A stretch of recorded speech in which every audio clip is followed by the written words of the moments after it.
Assalamualaikum warahmatullahi wabarakatuh.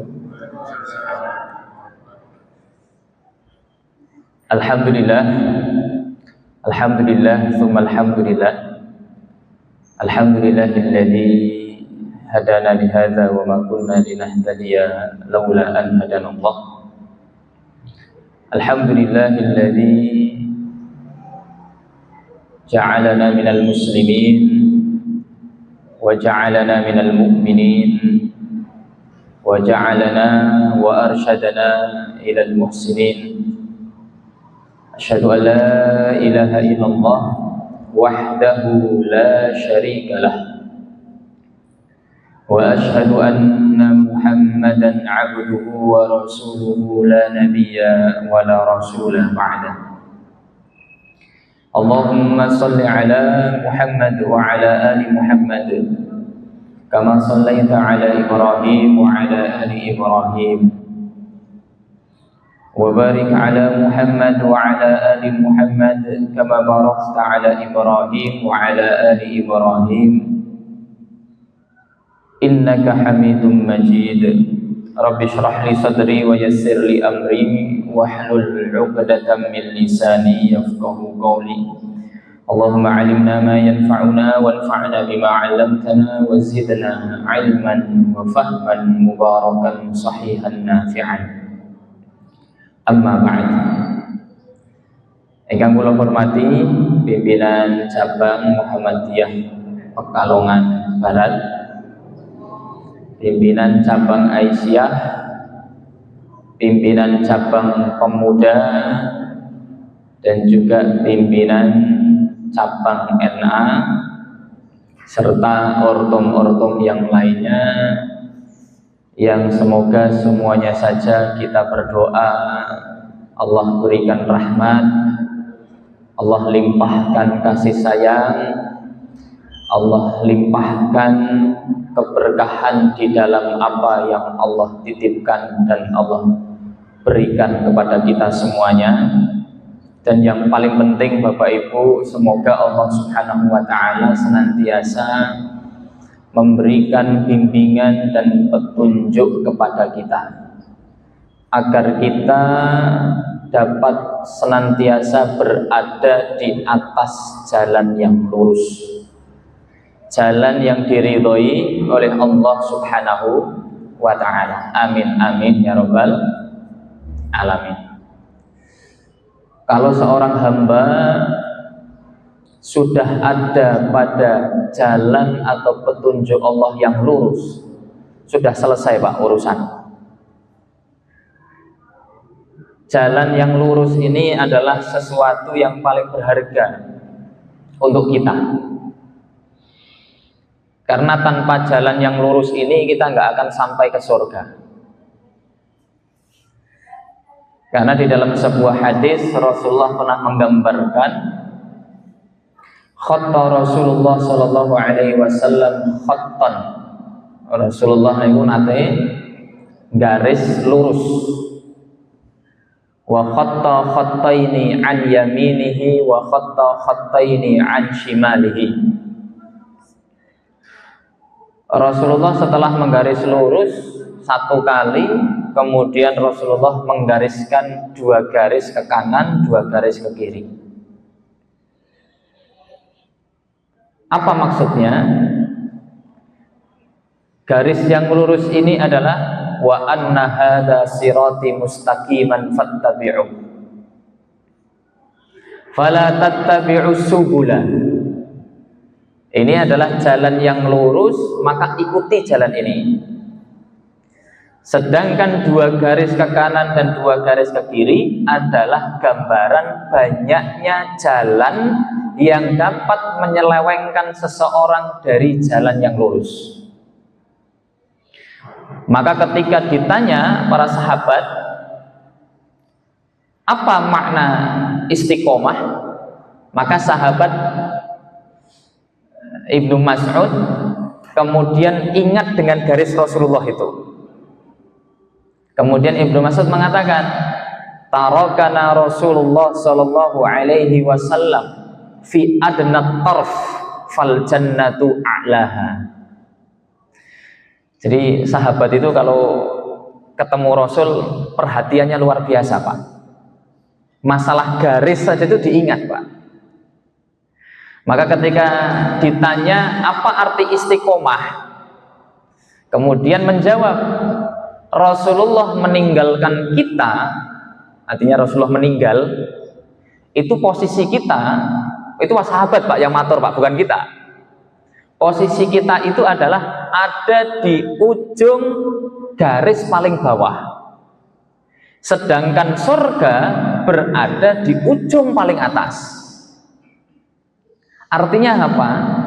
Kita tidak bisa nyampe ke surga kalau tidak ngikuti garis yang lurus ini.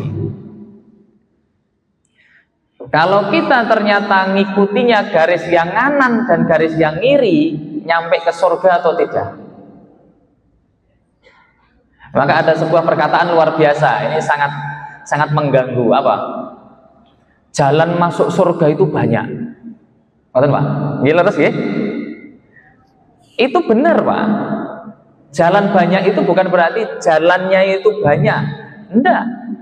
Tapi artinya amalan untuk bisa masuk surga itu kan banyak, bukan jalannya. Kalau jalannya satu, amalannya yang banyak. Yang lebih miris lagi, kemudian yang mengatakan itu mengatakan, maka kalau saya masih berbuat maksiat, sengaja berbuat maksiat tertentu, tenang, masih ada jalan yang lain. Loh. Ini dalil untuk bermaksiat Pak. Jadi ada orang nggak kerudungan Bu, buatan nutup aurat, ditangleti, lalu ke orang nutup aurat ini. Kemudian orang itu menjawab, jalan ke surga itu banyak.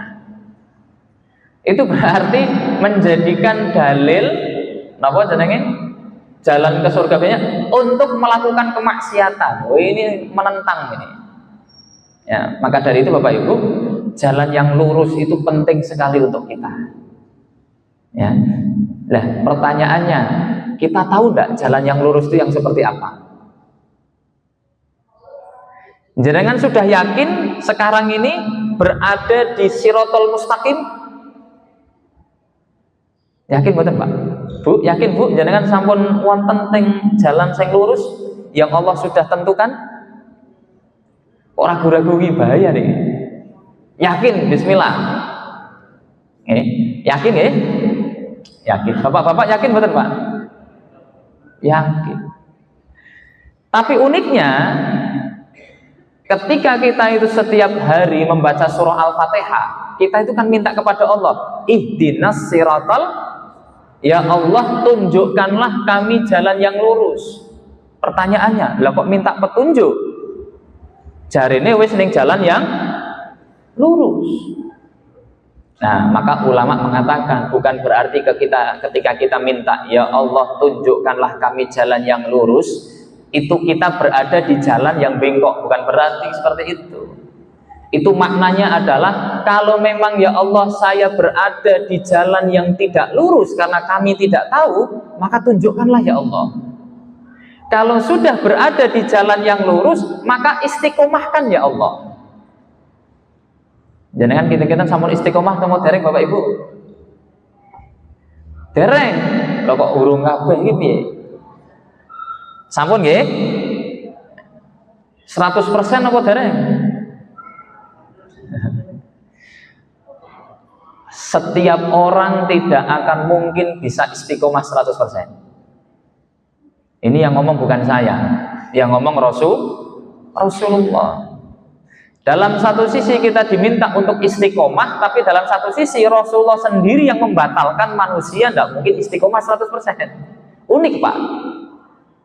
Rasulullah pernah bersabda, istaqimu walan tuhsu. Istiqomahlah kalian, walaupun kalian tidak mungkin istiqomah 100%. Unik ya. Tapi itulah manusia karena memang tidak sempurna. Kenapa ke manusia tidak bisa istiqomah Bapak Ibu? Agar kita bisa menjawab, kita harus paham apa itu istiqomah. Napa istiqomah niku? Napa Bu istiqomah Bu? Istiqomah itu artinya istiqomah itu artinya lurus. Secara bahasa, secara syariat apa istiqomah itu? Istiqomah itu gampang maknanya. Diimut-imut ini, semoga kita istiqomah. Iltizamu bi awamirillah wajtinabu bi nawahillah. Istiqomah itu ngomong kali Pak, maknanya mengharuskan diri kita untuk melakukan perintah Allah dan mengharuskan diri kita untuk menjauhi larangan Allah. Itu istiqomah. Maka tidak cocok Pak kalau ada orang mengatakan, "Woi, aku ki wonge istiqomah minum minuman keras." Itu nggak cocok Pak. Karena lafadz istiqomah hanya cocok untuk ketaatan kepada Allah Subhanahu wa ta'ala. Jadi istiqomah niku napa? Nglampahi perintah Allah, ninggalaken larangan Allah. Pertanyaannya, siapa di antara kita yang tidak pernah meninggalkan perintah Allah? Siapa di antara kita yang tidak pernah melakukan larangan Allah? Ada di sini Pak ngacung umroh hadiah? Tidak ada. Ya, setiap di antara kita pasti pernah maksiat. Lah maksiat itu salah satu bentuk ketidakistiqomahan. Maka dari itu Rasulullah mengatakan, sehebat-hebatnya manusia tidak mungkin istiqomah 100% karena pasti pernah maksiat. Tapi dalam satu sisi, wala taqnatu mir rahmatillah, jangan putus asa. Bukan berarti kita tidak bisa istiqomah terus, bisa. Kenapa? Karena ada penawar maksiat. Jadi maksiat niku penyakit. Wonten penaware. Napa penaware Bapak Ibu? Istighfar dan taubat. Jadi istighfar dan taubat itu jalan yang lurus karena itu perintah Allah. Maka dalam satu sisi Rasulullah mengatakan kamu tidak mungkin istiqomah, tapi dalam satu sisi bisa. Kenapa? Ketika kamu berbuat maksiat, jangan putus asa. Ada taubat dan istiqomah. Itu kenapa Bapak Ibu kita dianjurkan untuk senantiasa istighfar. Jangan habis sholat pertama kali yang dibaca apa? Istighfar. Loh, kok bisa istighfar? Uang kita baru sholat melakukan perintah kok istighfar Pak? Itu sebagai pelajaran bagi manusia. Walaupun kalian taat kepada Allah, di situ pasti ada kekurangan-kekurangan. Maka kita minta kepada Allah untuk diampuni kekurangan-kekurangan itu. Maka monggo Bapak Ibu, kita senantiasa berdoa kepada Allah agar kita bisa menjadi orang-orang yang mustaqim, orang-orang yang senantiasa istiqomah. Karena istiqomah itu mahal. Intinya ngamal itu istiqomah, karena orang yang istiqomah pasti memiliki kesabaran, dan kesabaran adalah kunci seorang hamba untuk taat kepada Allah Subhanahu wa ta'ala. Maka malaikat itu ketika ada penduduk surga masuk surga, napa yang diucapkan? Salamun alaikum bima sabartum, bukan bima solaitum. Bukan bima sumtum, Pak. Bukan bima zakaitum. Enggak. Selamat bagi kalian penduduk surga atas apa yang telah kalian sabar di dunia. Karena orang kalau tidak sabar pasti ninggalkan sholat. Orang yang tidak sabar ninggalkan puasa. Orang yang tidak sabar kabur dari kehidupan rumah tangga. Bu, jangan alhamdulillah nggih, tasik berkeluarga nggih. Nek mboten sabar Bu, mboten berkeluarga jenengan. Keluarga niku akeh senenge napa akeh ruwete, Pak? Bu, kata ruwete napa kata senenge? Jujur Bu. Ruwete Bu. Oh seneng, alhamdulillah. Kalau seneng nek mireng kata senenge niku. Ya. Seneng itu bukan berarti tidak ada masalah Bu. Terus masalah tetap ada, tapi tetap bisa senang. Kenapa bisa senang?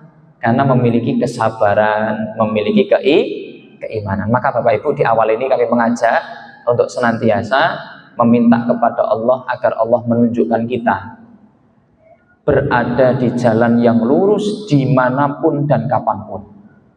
Karena sejatinya Bapak Ibu, kita itu hanya bisa berikhtiar untuk berada di jalan yang lurus. Tapi apakah kita sudah ada di jalan yang lurus, itu Allah yang tahu. Maka kalau jenengan itu nanti akan belajar yang namanya fikih khilaf. Fikih khilaf itu berarti fikih memahami tentang perbedaan. Coba bayangkan, saat ini perbedaan di mana-mana. Wong ning Muhammadiyah dhewe iki ana perbedaan no. Coba, saya pernah mengisi di RSI Kendal, di syuting ngeten iki. Setiap malam Jumat tafsir 2 minggu sekali. Di awal-awal itu saya mukadimahnya matur ngeten, Allahumma sholli ala sayyidina Muhammad. Wah, niku Pak ten komene Pak, wis dihujat Pak. Subhanallah. Padahal kalau kita buka tarjih, ini biasa-biasa mawon. Kalau di luar sholat, saya juga pernah ngisi Bapak Ibu, bertanya kepada jamaah. Surat Al-Fatihah niku ayat pertamanya napa? Napa Pak? Bismillah napa alhamdulillah? Bismillah. Ya. Tapi saya mengatakan, ya kalau di Muhammadiyah, jumhur ulama mengatakan Bismillah termasuk dari Al-Fatihah. Tapi ada yang menganggap Bismillah bukan Al-Fatihah. Diprotes saya Pak. Tidak ada Ustaz. Wata kiai tafsir, kiai tafsir. Ini kata imam nih. Ada pendapat yang mengatakan Bismillah bukan Al-Fatihah? Ada. Madzhabnya siapa Pak? Imam Malik. Maliki. Karena teman saya dulu ketika di Madinah itu sampingnya orang Sudan, madhabnya madhab Maliki. Itu kalau membaca Al-Fatihah itu tidak pakai Bismillah, Alhamdulillah. Kenapa? Karena Bismillah dianggap bukan Al-Fatihah. Loh, ajarannya Bismillah 7 ayat. Nek Al-Fatihah Bismillah dihilangkan, Al-Fatihah 7 ayat, Bismillah dihilangkan, lah terus ayatnya tinggal 6. Ndak, mong perbedaan di penggalan ayat.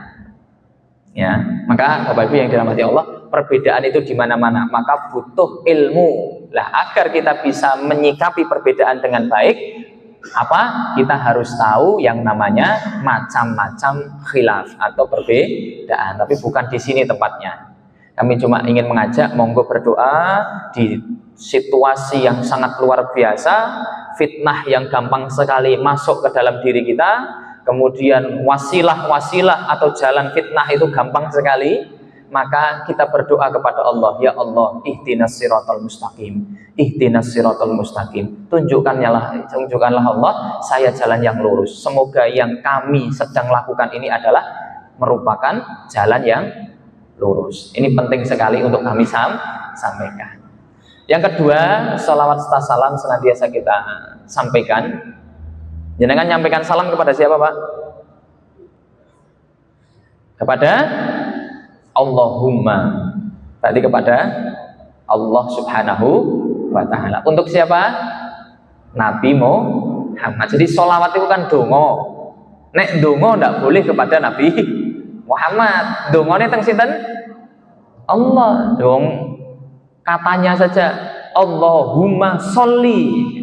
Nek jenenge Allahumma itu artinya ya Allah, bukan ya Muhammad. Paham nggih? Nah, adapun kalau kita mau minta syafaat, Bapak Ibu yang dirahmati Allah, yang ngasih syafaat siapa? Yang ngasih rekomendasi Nabi Muhammad, tapi yang mengizinkan ngasih syafaat tetap Allah. Maka Nabi Muhammad tidak boleh diposisikan lebih dari porsinya, yaitu sebagai Nabi, walaupun sebagai Nabi kekasih Allah memiliki keistimewaan. Maka Bapak Ibu, kita senantiasa bersolawat kepada Allah untuk Nabi Muhammad Shallallahu Alaihi Wasallam. Semoga kita semua yang hadir di sini, yang merelakan diri menembus dinginnya sejuk pagi, rintikan air hujan, tapi kita memaksakan diri untuk bisa menghadiri. Semoga kita semua termasuk loyalis Nabi Muhammad. Orang-orang yang loyal kepada Nabi Muhammad. Ini ngomong saya ingat di musim hujan ini kayaknya butuh motivasi Pak. Karena kalau musim hujan itu biasanya ono acara melempem. Leres buatan ini. Iya, wah udan siti langsung. Maka hanya saya mengingatkan ada sebuah kaidah Bapak Ibu. Ini karena materinya juga kemarin sudah disampaikan tentang Sya'ban, dan ini saya mau mukadimahin dulu. Ada sebuah kaidah. Kaidah ini tentang qaidatul ibadah. Ada kaidah di dalam ibadah seperti ini. Idza zadatil masyaqqah zadal ajr. Kalau ibadah itu sifatnya dilakukan itu kok berat, maka pahalanya pasti lebih banyak. Ini kaidahnya, Pak. Jadi kalau ada sebuah ibadah yang sifatnya itu rada angel dilakoni, niku biasane napa? Ganjarannya pasti lebih banyak. Sebagai contoh, sholat 5 waktu yang paling luar biasa sholat apa? Subuh. Rakaatnya berapa? 2. Zuhur berapa? 4. Kok kalah zuhur? Kenapa Bapak Ibu? Karena sholat subuh susah dilakukan dibandingkan sholat zuhur. Ya semoga saya hadir niki wau sholat subuh tepat waktu niki. Napa meneh hawane ngeten niki wong kula wau niku perjalanan naik motor tadi Bapak Ibu. Itu jam 6 itu masih peteng kok. Lah niku kan nek mboten dapat taufik dari Allah, sholat subuh belum tentu jumpai.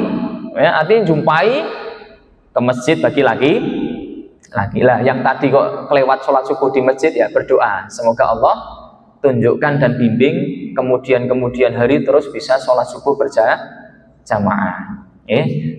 Sholat rawatib entas nggih? Sholat yang mengiringi sholat wajib, qobliyah atau ba'diyah. Niku sing paling afdol sholat apa? Qobliyah subuh. Subuh melih, Pak. Kenapa? Tidak semua orang bisa menjumpai qobliyah subuh. Mungkin dia bisa sholat subuh berjamaah, tapi belum tentu bisa sholat qobliyah subuh, Pak. Itu kenapa dikatakan sholat qobliyah subuh adalah seperti dunia dan seisinya. Karena saking luar biasa, maka jangan ditinggalkan, Pak. Itu kenapa bahkan ada sebuah madhab yang mengatakan kalau sudah didirikan sholat subuh, Allahu Akbar, kan seharusnya tidak ada sholat, Pak. Jadi la sholata idza uqimatis sholah la sholata ilal maktubah. Kalau sudah diikomatkan, ikomah, maka tidak ada sholat selain sholat fardu. Maka sholat sunnah harus di nomor 2-kan. Kecuali memang kalau sudah 1 rakaat kemudian kok ikomah maka diselesaikan. Tapi kalau belum sampai 1 rakaat maka dibatalkan. Tapi ada sebuah madhab mengatakan khusus qobliyah subuh pilihannya 2. Niki bukan tarjih niki umum ya. Pilihannya 2. Kalau diikomahkan sekiranya kok tidak ketinggalan rakaat pertama subuh, maka sholat qobliyah subuh dilakukan. Atau setelah sholat subuh dilakukan qobliyah subuh. Baru mireng ya kan?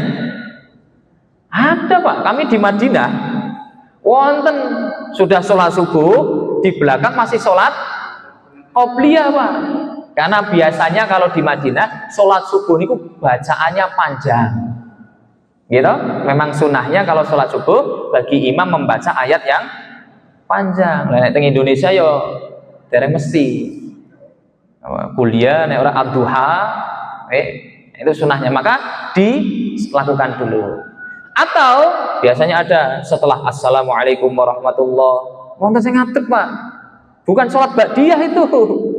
Sholat qadha, sholat qobliyah subuh, artinya melakukan qobliyah. Kenapa? Karena dianggap qobliyah subuh itu derajatnya hampir seperti wajib, karena Rasulullah nggak pernah meninggalkan.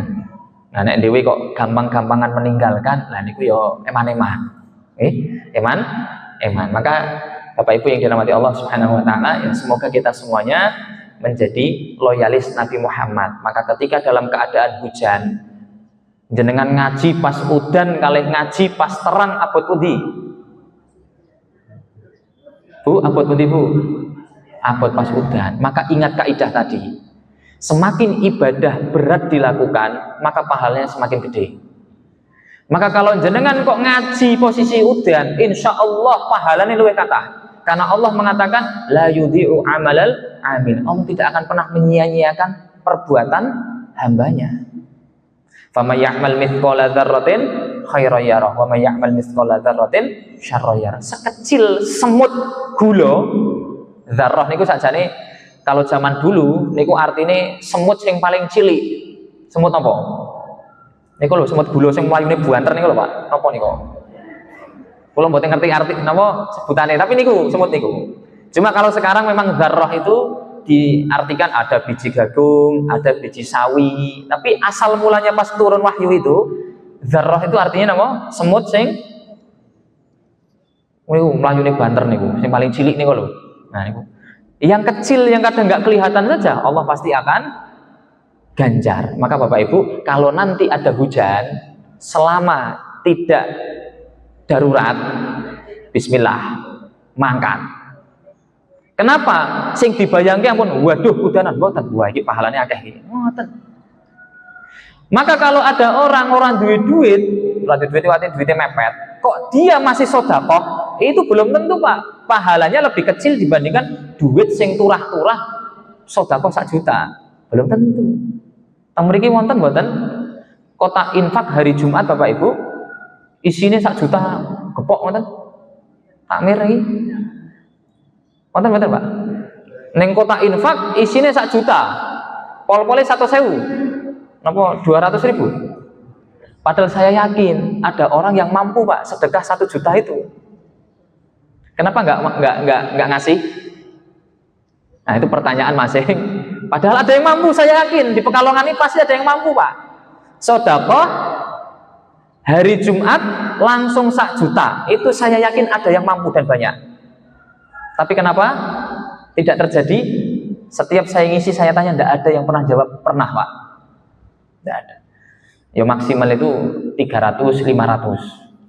1 juta belum ada. Kan rada unik Pak. Padahal ya wajar. Wa yuhibbunal mala hubban jama, karena manusia itu tipikalnya mencintai harta dengan wa uhdiratul anfusus syuhad, dan manusia itu dibekali dengan rasa pelit.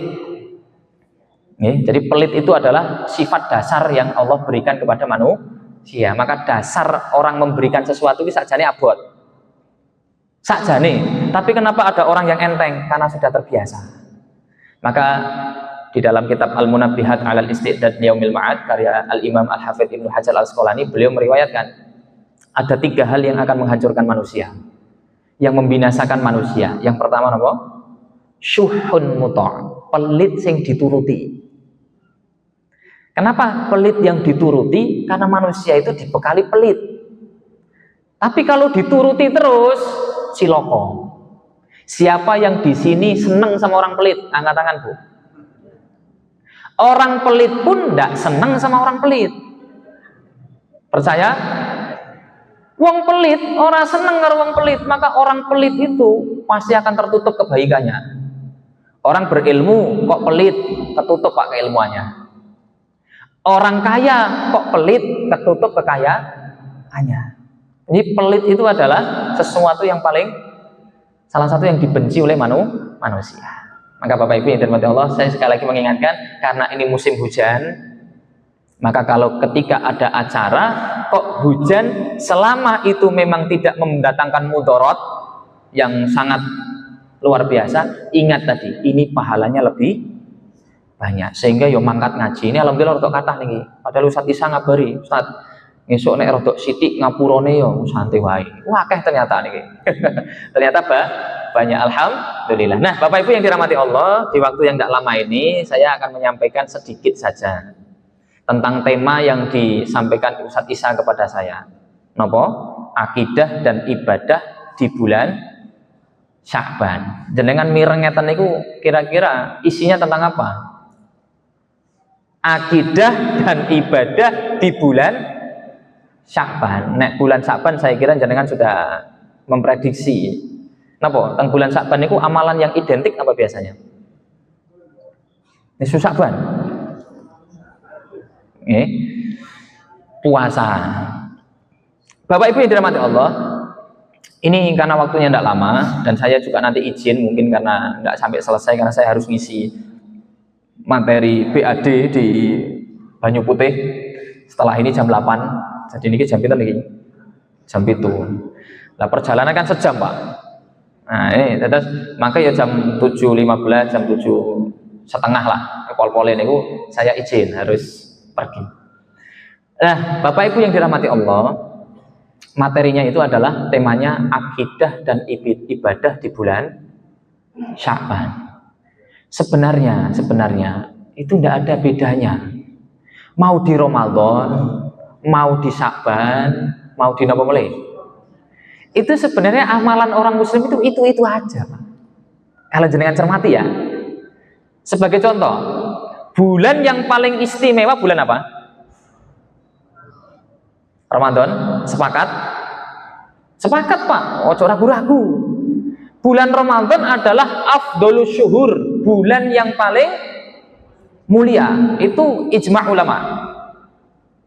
Ijma' ulama, Ramadan bulan yang paling mulia. Yang beda itu paling 10 hari Ramadan apa 10 awal Dzul Hijjah. Itu lebih utama. Tapi kalau bulan yang paling istimewa adalah bulan Ramadan. Kita sepakat ya? Kalau jenengan kedatangan bulan Ramadan, saya mau tanya, jenengan ngamalkan sesuatu yang baru atau enggak? Enggak ada, Pak. Enggak ada.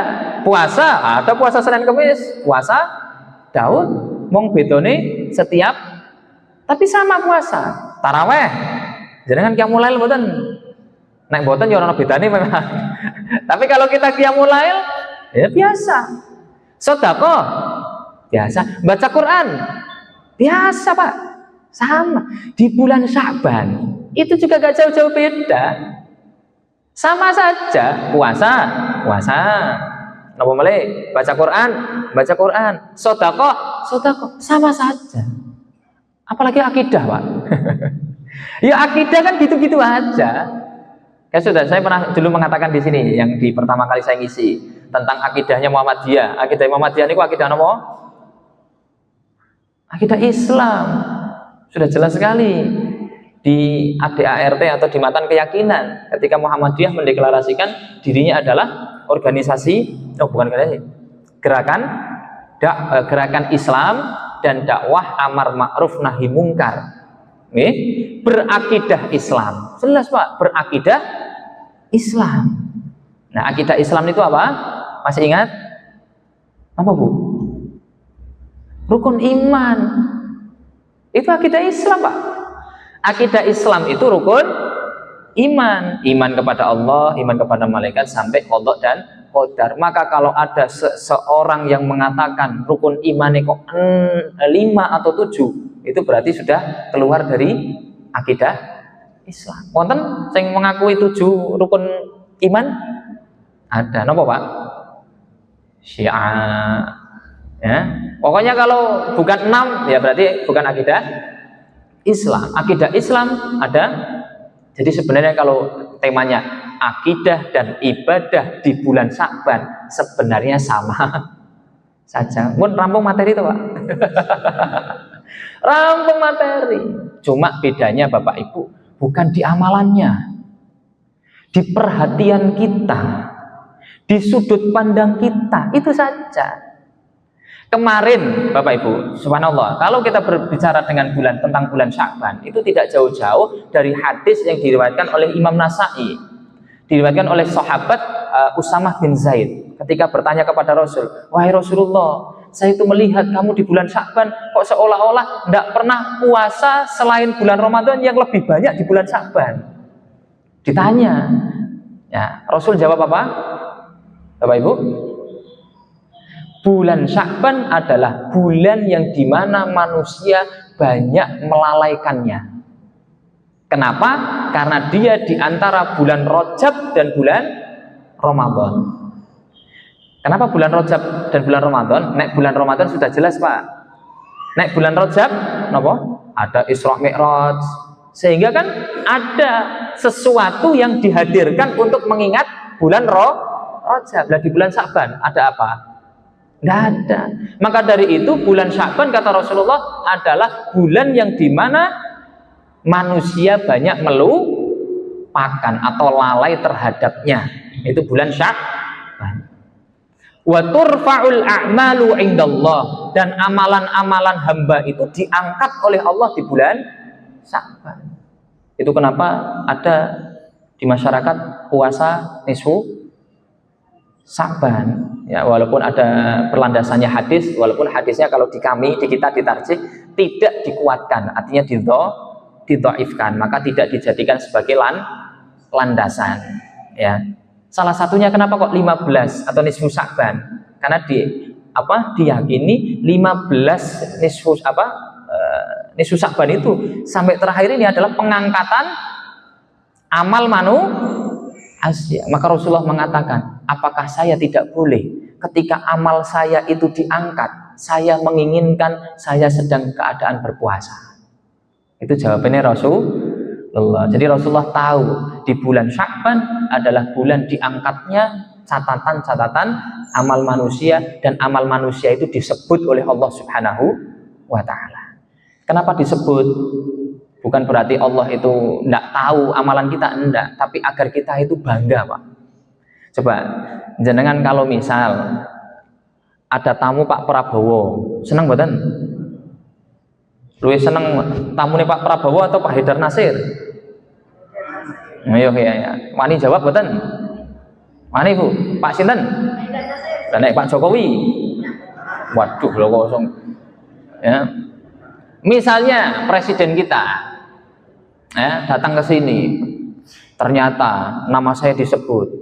Yang kami hormati Ustadz Abdiyu, Masya Allah saya dulu pernah ketemu nih di Madinah, pernah ketemu. Kira-kira Pak, perasaan saya gimana? Senang ya? Itu kenapa ada di dalam Islam itu pembahasan tidak boleh memuji di depan orangnya, Pak. Di dalam hadis Muslim itu ada pembahasan hadis yang mengatakan bahayanya memuji seseorang di depan orangnya. Kenapa? Dapat menjadi fitnah bagi orang itu. Gitu Pak, ngeri Pak. Siapa yang nggak suka dipuji? Semuanya suka dipuji. Tapi kalau orang dipuji terus-terusan di depan orangnya, bisa-bisa masuk kepada penyakit jenenge apa? Ujub. Ujub niku napa? Nah, gitu. Saya ujub sih, nanti sombong pun.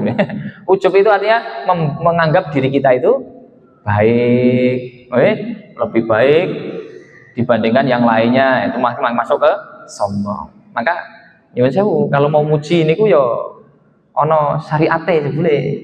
Ya, tapi nek teng pemerintahan yo biasanya muji ning ngarepe Pak, ben dana metu. Gitu, jadi ada tamu misalnya, wah puji ning ngarepe Pak, ben danane cair. Tapi sebenarnya itu kalau di syariat kurang baik, karena dapat mengakibatkan apa? Fitnah, takabur, ujub dan sombong dan lain sebagainya. Maka sama Bapak Ibu, analoginya seperti itu. Ketika Allah itu menyebutkan amalan kita di hadapan makhluknya di sana, itu untuk apa? Ya biar kita itu senang, biar kita itu apa? Bangga. Kalau kita itu bangganya kepada Allah Pak, ujub kepada Allah, itu tidak masalah Pak, silahkan jangan ujub, hanya boleh kepada Allah. Contohnya apa? Ya Allah, lihat saya hujan tetap berangkat ngaji, mau apa? Tapi kalau ujubnya kepada manusia, bahaya. Jadi ujub boleh, asalkan kepada siapa Pak? Allah. Silahkan jangan tagih Allah itu. Ya Allah, lihat ini, saya didik anak saya susah-susah ini. Ya, mosok kamu tidak mau ngasih pahala kepada saya? Enggak apa-apa Pak. Pamer ke Allah itu boleh. Ya, tapi kalau pamer ke manusia, hati. Ya, jadi bulan Sya'ban adalah bulan di mana amalan-amalan kita diangkat, disebutkan oleh Allah Subhanahu wa Ta'ala. Maka Rasulullah menginginkan ketika amalannya diangkat, disebutkan beliau dalam keadaan puasa. Ya, maka terlihat di bulan Sya'ban, Bapak Ibu yang dirahmati Allah, Rasulullah kelihatan banyak puasanya. Oke. Ini kenapa Bapak Ibu? Ini memberikan pesan untuk kita. Sebelum bulan Sya'ban, bulan apa? Rajab. Bulan Rajab ada kejadian apa? Ya, kemarin sudah isinya Isra Mi'raj semua, Pak. Isra Mi'raj, Isra Mi'raj, Isra Mi'raj. Setelah Isra Mi'raj hilang, jangan lupa kita ada Sya'ban. Secara umum Bapak Ibu, ibadah di bulan Sya'ban itu seperti halnya ibadah di bulan-bulan lain. Cuma perhatian kita ditambah. Perhatian itu berarti luwe banyak. Puasa silahkan diperbanyak puasa di bulan Sya'ban. Yang belum pernah puasa Senin Kemis, ya di bulan Sya'ban mulai Senin Kemis. Kalau Senin Kemis sudah biasa di bulan Sya'ban, coba ditingkatkan, ditambah Ayyamul Bid. Oh, biasa Senin Kemis, biasa Ayyamul Bid, silahkan ditambah apa? Puasa daun. Yang sebelumnya kok sedekahnya ala kadarnya, di bulan Sya'ban ditambah sedekahnya. Yang sebelumnya sholat hanya wajibnya saja, muktasidun, ya, orang-orang yang muktasid itu apa? Pertengahan. Wong pertengahan ini menurut tafsir Ibnu Katsir dan lain-lain sebagainya apa? Orang-orang yang hanya melakukan yang wajib saja. Niku lumayan niku, dan meninggalkan yang haram. Niku sudah lumayan. Tapi apakah kita tidak mau, Pak, menjadi orang-orang yang ketiga? Sabiqun bil khairat, orang-orang yang bersegera untuk melakukan kebaikan. Maka di bulan Sya'ban ini Bapak Ibu, untuk ibadah silahkan secara mutlak semuanya sama seperti bulan yang lain. Cuma bedanya apa? Perhatian kita ditambah, amalan kita ditambah. Untuk apa Bapak Ibu? Untuk melatih diri kita di bulan Ramadan. Orang yang tidak pernah sholat tahajud, tidak pernah sholat qiyamul lail, kok tiba-tiba menjumpai bulan Ramadan ono traweh, niku dari mesti kuat, Pak. Kuat niku yang mungkin sedino pas rame-rame ini kok banyak. Tapi kemudian di akhir-akhir atau di pertengahan mulai lemas, mulai kurang semangat. Orang yang tidak pernah puasa Senin Kemis kok tiba-tiba kedatangan puasa Ramadan, ya di awal-awal dia akan merasa rodok berat karena tubuh harus menyesuaikan. Itu kenapa Bapak Ibu kita diperintahkan, disunnahkan untuk memperbanyak amalan di bulan Sya'ban. Mun selesai ya. Napa amalane kan sudah tersampaikan. Amalane podo kaya biasane, mong diperbanyak. Ya, silakan. Untuk masalah akidah sebenarnya sama saja. Cuma kalau kita cermati, sebelum bulan Sya'ban ada bulan Rajab. Di situ ada Isra Mi'raj Bapak Ibu. Jadi nyuwun sewu, untuk menjumpai, menyambut tamu agung Ramadan, Rasulullah dan Allah Subhanahu wa taala itu sudah men-setting sebelumnya itu ada kejadian-kejadian yang dapat dijadikan sebagai pelajaran untuk mensikapi bulan Ramadan. Isra Mi'raj. Kemarin kita sudah bahas. Isra Mi'raj ada apa Bapak Ibu? Salat. Penekanannya salat. Di bulan Sya'ban yang muncul di hadis-hadis apa? Puasa, Pak. Karena nanti di bulan Ramadan yang banyak kita akan lakukan nek boten salat, traweh, puasa. Jadi segitu rapinya Pak syariat Allah. Segitu rapinya Allah itu menata. Dan urusan akidah di Isra Mi'raj itu yang identik tidak cuma urusan apa? Ibadah. Di situ akidah sangat kental, Pak. Seperti yang jangan ketahui, Rasulullah sebelum Isra Mi'raj, beliau mengalami apa? Napa, Pak? Apa? Sedih. Kenapa sedih? Ditinggal istri dan pamannya. Rasulullah sedih ini bukan karena ditinggal kekasihnya saja, enggak. Tapi dua orang ini yang akan membantu atau sudah membantu dakwah Rasulullah, Pak. Jadi Rasulullah sedih itu kelasnya bukan kelas kehilangan orang kekasih saja, enggak. Tapi yang bikin Rasulullah lebih galau, kasarannya ini lebih nopo? Bersedih apa? Karena dua orang ini selama di Mekah yang membantu dan membacking Rasulullah dakwah. Siti Khadijah yang membantu urusan finansial, karena memang dakwah gak akan jalan kalau tidak ada duit. Maka nyuwun sewu nek teng Muhammadiyah kok sithik-sithik dijaluki apa niku jenenge? Kotak infak bencana dimintai lagi. Memang itu Pak, harus itu. Karena dakwah nggak akan jalan kalau tidak ada dana. Maka dari itu kalau dengan amati Rasulullah selama dakwah pasti dikelilingi sama saudagar Pak. Cermati, Utsman, Abu Bakar itu saudagar juga. Siapa? Yang terkenal Abdurrahman bin Auf dan banyak orang kaya. Kenapa? Rasulullah fokus untuk menyebarkan itu masalah pembiayaan, amunisi. Ada sahabat-sahabat yang, maka Bapak Ibu yang Allah mampukan, jangan sampai uang terbuang sia-sia untuk tidak membantu dakwah Allah. Ya, jadi jangan sampai duit entek tapi dakwah tidak jalan. Berarti uang kita tidak diperuntukkan untuk membantu dakwah. Kenapa Rasulullah sedih? Karena itu salah satunya. Ketika Khadijah meninggal, Abu Thalib itu membantu dakwah Rasul, backing politik dan sosial Pak. Abu Thalib itu kan tokoh. Maka ketika Abu Thalib masih ada, rodok mikir-mikir Pak, orang Quraisy mau ganggu Rasulullah. Maka Rasul akan mikir, ini kalau Abu Thalib tidak ada, ini gimana? Apa bukti kalau memang Rasulullah itu sedih tidak hanya kehilangan orang yang dicintai Bapak Ibu? Beliau sedih memikirkan dakwahnya juga karena setelah Rasulullah ditinggal Khadijah, yang difikirkan Rasul bukan nyari bojo meneh. Ya, jangan cari sirah nabawiyah. Yang beliau lakukan apa? Ke Taif. Ngapain ke Taif? Nyari bojo mboten? Minta bantuan dakwah. Gitu. Maka begitu Rasulullah itu memperhatikan dakwah, maka kita umat Nabi Muhammad jangan acuh tak acuh dengan dakwah. Itu kenapa Muhammadiyah mengatakan gerakan Islam, dan tidak cukup gerakan Islam dan dakwah. Itu rada unik Pak. Kenapa rada unik? Kalau sudah gerakan Islam seharusnya dakwahnya tidak usah diulang, karena dakwahnya sudah include di dalam ajaran Islam.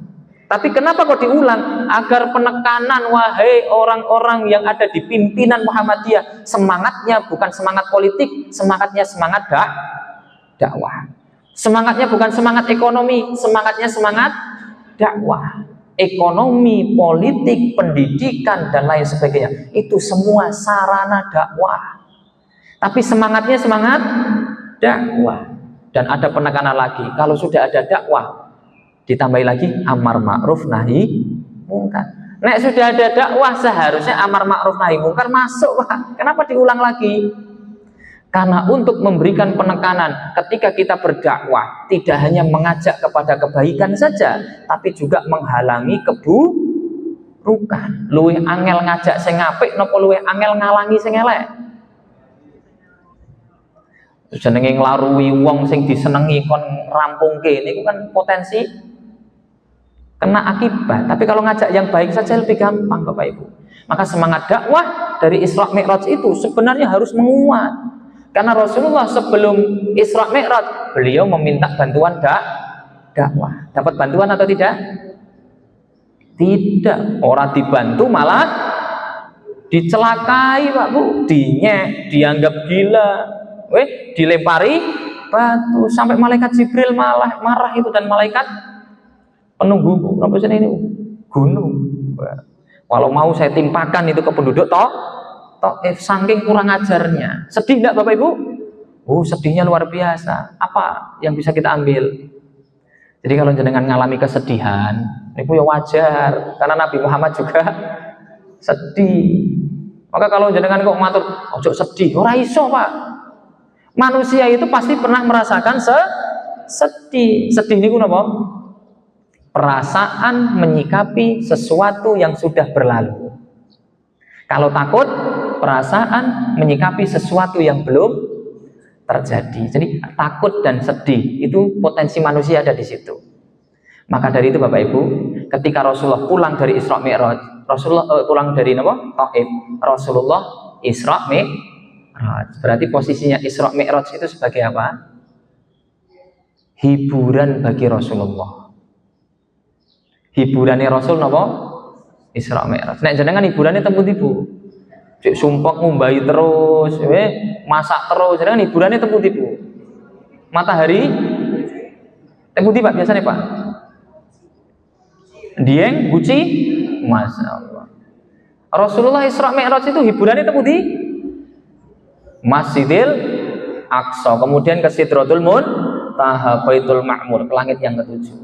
Apa yang ingin saya sampaikan? Ini keimanan Bapak Ibu. Sebelum Rasulullah Isra Mi'raj, Rasulullah ngalami apa lagi? Dibelah dadanya, ya. Dan kan pasti pernah kemarin disampaikan itu. Rasulullah dibelah dadanya oleh malaikat Jibril, datang ke rumah Rasulullah, dibelah dadanya, diambil hatinya, dicuci dengan air zam-zam, diisi keimanan oleh Allah. Pertanyaannya, ini harus jeli. Allah mengisi iman Rasulullah di hatinya dengan membelah dada, hatinya dikeluarkan. Pertanyaannya, apakah Allah tidak mampu mengisi iman hati Rasulullah tanpa harus dibelah dadanya? Kenapa dibelah? Pernah mikir enggak? Rasulullah itu kan maha mampu, bisa menguatkan iman Rasulullah tanpa dadanya dibelah. Tapi kenapa kok dibelah dulu, dikeluarkan, baru diisi? Kenapa Bapak Ibu? Kenapa Pak? Karena manusia. Artinya manusia pun Pak, kalau Allah ingin menguatkan iman kita, pernah jenengan dibelah dadanya? Tidak pernah ya? Tapi imannya kan naik dan turun. Ketika Allah ingin menguatkan iman Nabi Muhammad, kenapa kok harus dibelah? Ternyata ini sudah dibahas para ulama Bapak Ibu. Rasulullah dibelah dadanya itu dalam keadaan sadar, tidak dibius, tidak dikasih obat tidur, sadar, ngelihat. Kenapa Allah melakukan itu? Agar Rasul tahu ini Allah yang berbuat seperti ini. Hal yang mustahil pun yang di depan Rasulullah itu dapat terjadi kalau Allah yang melakukan. Artinya apa? Allah ingin menguatkan keimanan Rasulullah semakin kuat. Artinya apa? Nek Allah sudah bertindak, itu semuanya akan beres. Kita punya keimanan itu ya. Kalau Allah sudah bertindak, semuanya akan beres. Hal yang mustahil pun bisa terjadi. Maka dari itu Bapak Ibu, tujuannya untuk menguatkan keimanan. Kenapa harus dikuatkan imannya? Karena setelah nanti Rasulullah SAW menjalani dakwah yang terus-menerus, tugasnya Nabi Muhammad itu berat sekali. Maka kalau kita menopang tugas yang berat, kalau tidak kuat imannya, boten pelaku. Lah Ramadan Bapak Ibu, itu kalau untuk tubuh kita berat loh Bapak Ibu. Diakui atau tidak? Karena tubuh kita itu sebenarnya butuh makan, butuh minum, tapi dilarang untuk makan, untuk minum. Berat boten? Sakjane berat. Nek ora berat iki ora mungkin ana sing ning warung ketok sikile niku. Mboten mungkin. Karena berat maka ada yang tidak kuat. Lah, di Ramadan itu Bapak Ibu, ibadah-ibadah itu banyak sekali dan semuanya isinya kebaikan. Tapi kaidahnya semua ibadah itu apalagi yang wajib itu sifatnya hukumnya itu taklifi, pembebanan. Jenenge hukum taklifi pembebanan, jenenge dibebani niku abot apa mboten? Abot. Salat niku abot mboten? Nek mboten abot kabeh salat, Pak. Salat itu asal mulanya berat. Kenapa? Karena ketika Nabi Muhammad dapat syariat salat di Isra Mi'raj 50 kali, Nabi Musa mengatakan apa? Kowe balik ning Tuhanmu, aku wis nyoba 50 kali kepada umatku ora mampu kowe. Jaluk korting, dapat kortingan. Sampai 5. Kenapa? Ini bukti kalau sholat itu memang beban. Kalau beban pasti memiliki sesuatu yang memberatkan, maka butuh sabar tadi. Maka Bapak Ibu yang dirahmati Allah, secara tidak langsung dari bulan Rajab, bulan Sya'ban, kita itu sudah diperintahkan untuk mempersiapkan diri. Dimulai dari bulan Rajab, apa? Kuatkan keimanan kita. Karena di bulan Rajab Rasulullah SAW juga dipersiapkan apa? keimanannya dengan apa? Diperlihatkan bagaimana dadanya dibuka dalam keadaan sadar, diisi dengan keimanan, biar Rasul itu, iya, ini perbuatan Allah. Kalau ini perbuatan Allah, berarti kesimpulannya tidak ada yang tidak mungkin bagi Allah Subhanahu wa ta'ala. Maka ketika Rasulullah mengemban amanah menjadi Rasul, itu bisa kuat, Pak. Kenapa? Karena gantungannya Allah. Apa? Gantungannya Allah. Selama kita itu gantungannya Allah, insya Allah kita akan kuat untuk melakukan tanggung jawab yang sifatnya ibadah atau tanggung jawab yang sifatnya duniawi. Maka nyuwun sewu bapak-bapak PCM, bapak-bapak PDM, bapak-bapak PWM, itu kan berat sekali Pak tugasnya Pak. Bayangkan itu Pak tafsir PP niku gaweane muayeng ibu-ibu mau ditinggal bojone terus dereng. Rapat terus, mayeng terus. Ini kan bojone kula kan masih tak tinggal, Pak. Makanya setelah ini saya rapat lagi. Ditinggal lagi kan? Itu kalau nggak kuat imannya, orang melaku.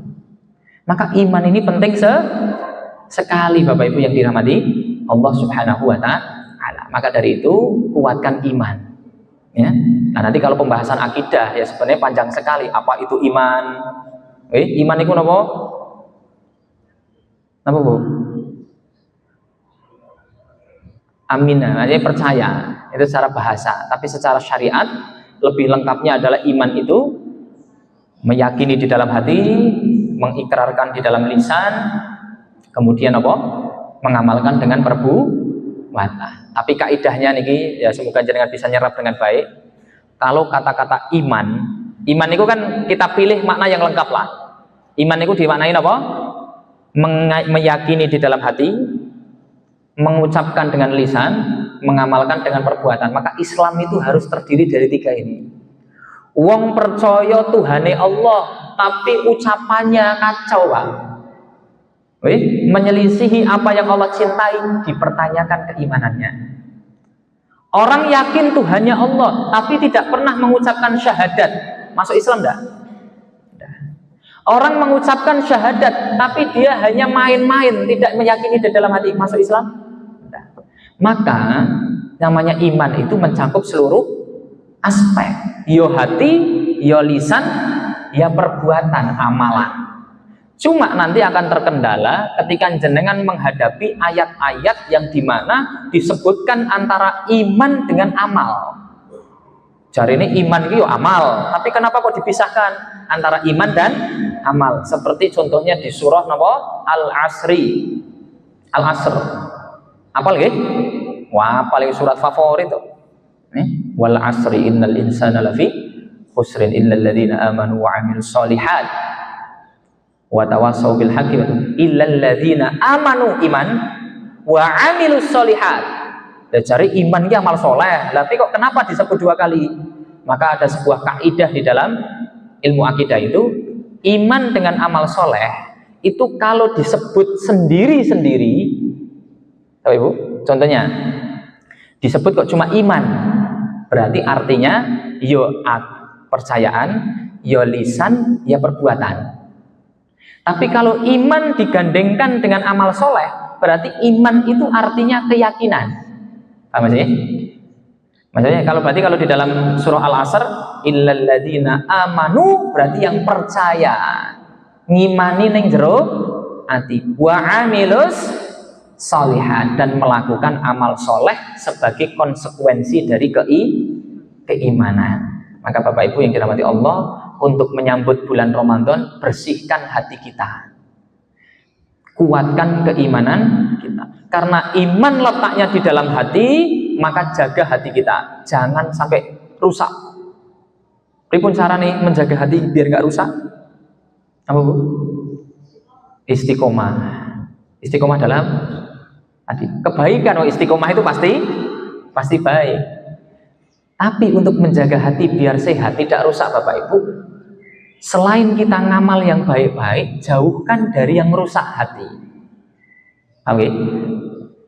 Agama Islam itu terdiri dari dua, melakukan dan meninggalkan. Melakukan yang baik-baik, perintah, meninggalkan larangan. Maka tidak cukup kita itu melakukan saja, tapi tidak meninggalkan. Kita harus melakukan perintah Allah, meninggalkan larangan Allah, Pak.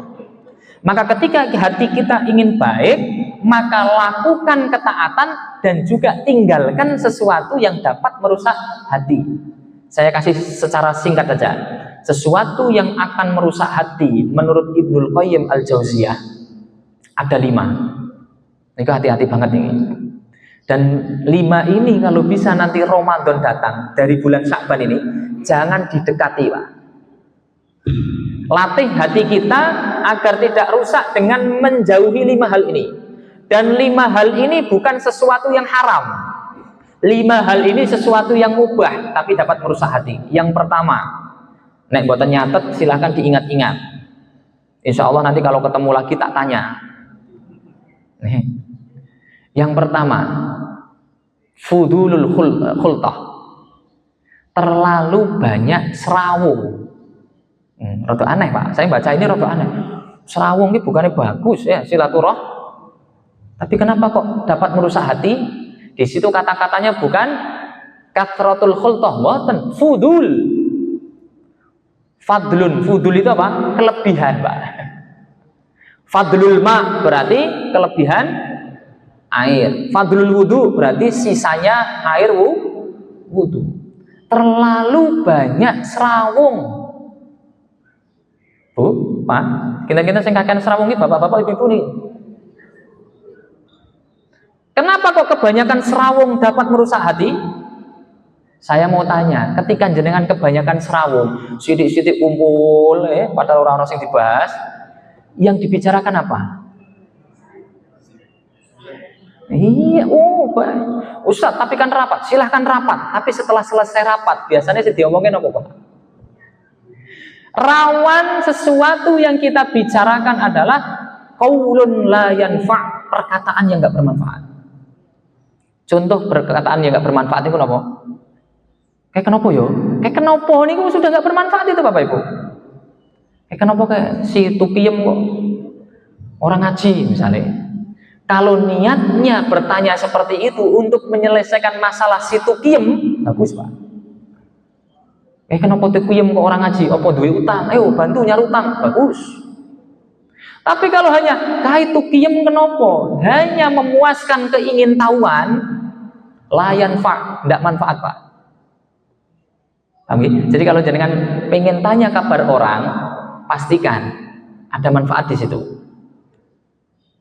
Kenapa Pak? Hati-hati, Pak. Saya setuju. Nanti merembetnya kemana-mana. Sehingga masuk ke dalam hal yang dapat membinasakan seseorang. Ada 3. Yang pertama, fudulul ta'am, fudulul kalam. Satu lagi, fudulul ta'am, fudulul al-kalam. Satu lagi, fudulul manam. Kebanyakan tidur, kebanyakan makan, kebanyakan ngomong. Artinya ngomong yang tidak bermanfaat. Maka Bapak Ibu, nanti kalau sudah bulan Ramadan, kalau tidak ada kepentingan jenengan ketemu seseorang, jangan ketemu. Kalau nggak ada kepentingan, contohnya saudara kita sedang baru saja ketinggalan saudaranya atau meninggal anak yang dicintai. Kemudian jenengan, aku tak ning si A, aku pengen guyon-guyon karo kae ben bahagia. Manfaat enggak, Pak? Manfaat, Bu. Manfaat, bukan? Saudara kita sedang sedih, kemudian kita pengen ketemu dengan saudara kita, ingin ngajak bercanda biar manfaat. Jadi manfaat itu sifatnya bukan saklek, melihat kondisi. Kalau memang kita perlu kumpul untuk menghibur, ya hibur. Tapi tujuannya untuk menghibur dan jangan diikutkan dengan hal-hal yang dilarang. Maka Bapak Ibu nanti kalau ini mulai sekarang nih bulan Sya'ban nih, dilatih jangan sering-sering kumpul kalau tidak ada manfaat. Ya, rapat silahkan rapat, sak suwe-suwe nih. Jam 7 nganti jam 7 meneh, mboten napa-napa Pak, tapi sing dibahas memang manfaat, enggak apa-apa. Ya, itu yang pertama napa? Fudulul khultah. Yang kedua Bapak Ibu, at-ta'alluq bi ghairillah. Menyandarkan diri ini kepada selain Allah, merusak hati, Pak. Kalau kita menyandarkan segala sesuatu kepada makhluk, siap-siap kecewa. Siapapun itu. Entah itu istri, Pak, siapa yang di sini tidak pernah dikecewakan istri, Pak? Coba. Semuanya pernah. Ibu-ibu, ada yang tidak pernah dikecewakan suami? Jenengan nikah kepada suami, itu kan tujuannya, oh jamnya, gitu. Alhamdulillah saya diingatkan. Ngeten, nek kaidahe kula, ini biar tahu, ora diundang meneh rapopo. Saya perjalanan sini sana 1 jam, maka saya tidak mau rugi. Nggak mau rugi ini pripun? Ngisi saya tidak boleh kurang dari 1 jam. Maksudnya, saya ke Tegal kemarin sekitar 2 jaman lebih. Saya songkon ngisi mau 45 menit, Pak. Ora trimo kula, tidak mau saya. Minimal yo ora persis mboten ana, tapi yo beda dengan biasanya. Maka saya bilang apa? Saya ingin nambah. Ya, tapi yang ingin izin silahkan. Nah, maka nih saya sudah sejam ya. Sudah sejam kan? Nah, sudah sejam berarti saya yang salah, Pak. Ya, Bapak Ibu dirahmati Allah, intinya apa? Iman. Sebenarnya tadi masih ada 4. Tak cepatkan saja, tak seret dan jangan nyandarkan diri kepada selain Allah. Ya, jadi kalau ada jenengan harapan kepada orang, tetap belakangnya itu harus Allah, Pak. Karena ketika gagal, oh ini adalah takdir Allah, oh ini adalah ketentuan Allah, sehingga tidak merusak hati. Kalau tidak ada seperti itu, akhirnya apa? Benci orang itu, mutus silaturahmi, hati ini rusak. Yang ketiga, fudulul to'am, kebanyakan makan, terlalu berlebihan makan. Ini adalah isyarat hawa nafsu. Maka kalau orang mengikuti hawa nafsunya terus, sudah ada makanan di rumah, tapi malah nyari makanan di luar, hati-hati. Akan merusak hati, kemerungsung hati ini, Pak, orang puas. Kemudian apa? Fudulul manam. Napa? Kebanyakan tidur. Nanti kalau sudah bulan Sya'ban ini, bulan Ramadan, jangan pakai kaidah tidurnya orang puasa adalah ibadah. Bukan, Pak. Karena kalau orang banyak tidur, pasti banyak amal soleh yang terlewatkan. Gitu? Ibu-ibu nyuci piring, amal soleh, Bu, jangan terlewatkan. Maka bulan Ramadan silahkan tidur, tapi secukupnya. Jangan banyak tidur. Ya, dan fudulu kalam, kebanyakan ngomong. Ya, jadi itu yang rusak hati, itu segi akidah di situ. Maka dijaga dalam hal itu. Dan untuk segi ibadah, Bapak Ibu, kaitannya dengan akidah adalah keikhlasan. Karena di bulan Sya'ban yang diperlukan adalah amal soleh. Sesuatu bisa disebut amal soleh kalau memenuhi 2 syarat. Saya tutup dengan itu. Yang pertama, ikhlas. Amal soleh ini artinya apa? Baik menurut amal soleh itu artinya qabilun li syar'i, diterima syariat, Pak. Apa sesuatu yang bisa diterima syariat oleh Allah? 2 kriterianya. Sing pertama ikhlas, sing kedua sesuai tuntunan. Tuntunan siapa? Ya tentunya Rasulullah. Orang bisa ikhlas, dikatakan ikhlas kalau dia terpenuhi 2 hal. Sing pertama, dia melakukan sesuatu itu karena dia yakin Allah yang memerintahkan, bukan manusia. Puasa bukan karena orang puasa kemudian kita puasa, karena kita sadar man shoma ramadhana imanan wahtisaban, barang siapa yang puasa karena yakin Allah yang memerintahkan itu dan mengharap balasan hanya dari Allah, itu ikhlas, Pak. Yang pertama, ngamal karena Allah, diperintah Allah, disarankan Allah. Yang kedua, karena apa?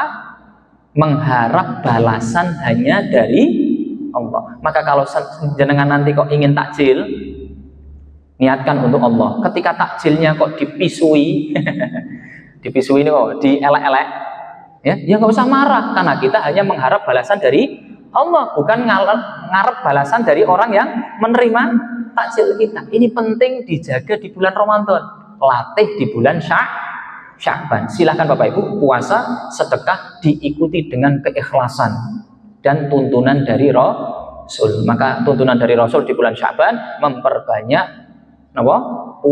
Puasa, ikhlas untuk Allah Subhanahu wa taala. Itu saja, karena sudah korupsi saya. Korupsi pinten menit, Mas? Jangan dikorupsi 200 juta ikhlas kok, dikorupsi 5 menit orang ikhlas yo ditanya di akhirat nanti.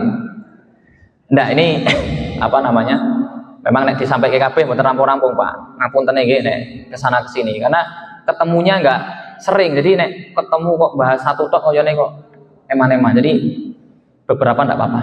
Menawi wonten kelepatan sesuatu yang menyakiti hati, kami mohon untuk dimaafkan, untuk dilapangkan karena memang kami juga manusia yang ada salah, dan semoga yang kami sampaikan ini benar sesuai dengan kebenaran yang dikehendaki Allah dan Rasulullah Shallallahu Alaihi Wasallam. Apabila ada sesuatu yang salah tidak sesuai dengan kehendak Allah, semoga Allah memberikan pencerahan ilmu yang benar kepada kita semuanya. Amin amin ya rabbal alamin. Terakhir sekali Bapak Ibu, sebelum kita tutup, kita di bulan Ramadan juga nanti akan dilatih empatinya. Maka ini saudara-saudara kita banyak sekali yang kebanjiran, banyak sekali yang masih terkena bencana Aceh, Sumatera, Palestina. Maka jangan sampai hati ini koyok tenang-tenang saja. Di sini harus ada sesuatu yang tidak nyaman. Kenapa? Karena kita sesama orang beriman. Seperti jasad ini, kalau sikile cantengen, wabeh repot. Kalau tangannya sakit, semuanya merasakan panas terkadang. Maka dari itu, tetap jaga simpati kita, empati kita, dan bantuan kita kepada sesama sesuai dengan kemampuan yang Allah berikan kepada kita. Itu saja dari kami. Nasrun minallah fathun qarib wa basyiril mu'minin wa tawasaw bil haqqi wa tawasaw bis sabr. Wassalamualaikum warahmatullahi wabarakatuh.